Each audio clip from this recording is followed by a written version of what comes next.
In this video I want to tell you why I choose not to play video games. And it's not only because video games are addictive and can drag you in, making your life go downhill, or because video games switch you into a certain mode when you have reduction to motivation, reduction to sensitivity to pleasure, and numbness to emotions and feelings. I consider playing video games to be a destructive lifestyle, which makes you weaker, shallower, more dependent, and that video games violate a certain number of core life values, such as growth, for example. When you play video games, you invest your time in in-game avatars in video games, and your video game avatars grow, but you don't. All you experience is stagnation, or even worse, degradation. Next value violated by video games is independence. When you play video games, certainly you lose opportunities in life. You become more dependent on life circumstances, on other people. And what's even worse, you become dependent on video games themselves, because very often I receive commentaries about people who say that they can no longer relax with video games, they can no longer rest with video games. And when you have this level of dependency in this area, in that area, you know, it resides in your subconsciousness and always causes you to be anxious, to be disturbed. It's not the feeling you want to have in life.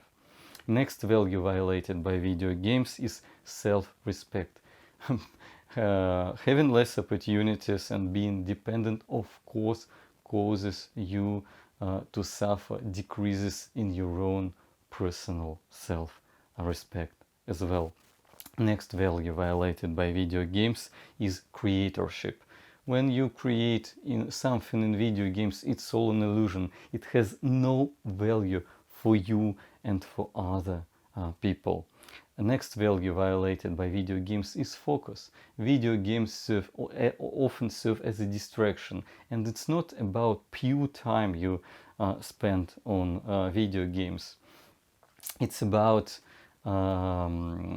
it's also about the thoughts which you have about video games at inappropriate moments when you do something else, but then somehow, you know, you begin to be bombarded by all these thoughts about how sweet it would be to play with a certain video game. You begin to imagine how you play video games, and so on and so forth. Next value violated by video games is responsibility.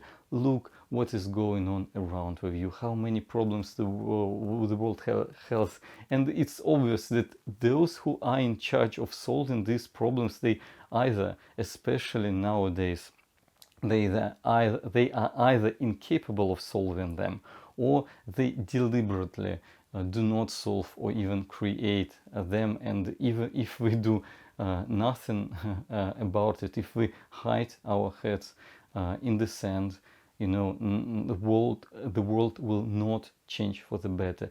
Even if your impact is small, it is much, much more significant than no impact at all. Next value violated by playing video games is order. Very often when you play video games, you put aside your problems, they pile up and become a mess. Next value violated by video games is maturity. You know, fun and playing video games is something which small kids do. It's all that they think of. They do not think about how to structure, about how to organize their life. And being a mature person and having qualities that belong to a mature person is a necessary condition to become a functional, effective human being in this adult world with a much, you know, more severe, harsh environment when those environment which is designed for small kids. next value violated by video games is meaningfulness. When you change meaningfulness for fun, you know, it's a very uneven exchange. You can never become completely happy if fun is all you have and you do meaningless things. Doing something meaningful is a necessary condition for a person to become a happy person, to become happy. And finally, I would like to end with such value as modesty. When you play video games, you often, you know, have these feelings of accomplishments. You actually gain feelings which are much hard to deserve in real life, and you gain this huge discrepancy between what you begin to think what you are subconsciously, because you are pumped up with all these achievements and what you really are, which can make your life very, very miserable. So I choose not to play video games, not because they are addictive, not because they just turn you into the mode with reduced pleasure, reduced motivation, and numbness to emotions and feelings. There are a lot of things that harm your spirit, so that are destructive for your life, apart from these components about which people talk about when they, you know, talk about video game addiction. It's not only about that. Video games have other impacts, even if you are not addicted to them, on your life. So that's why I choose not to play. I hope this information was useful to you. If you found something interesting about what I speak, please push like buttons, give commentaries, subscribe. Thank you for watching my videos. See you next time.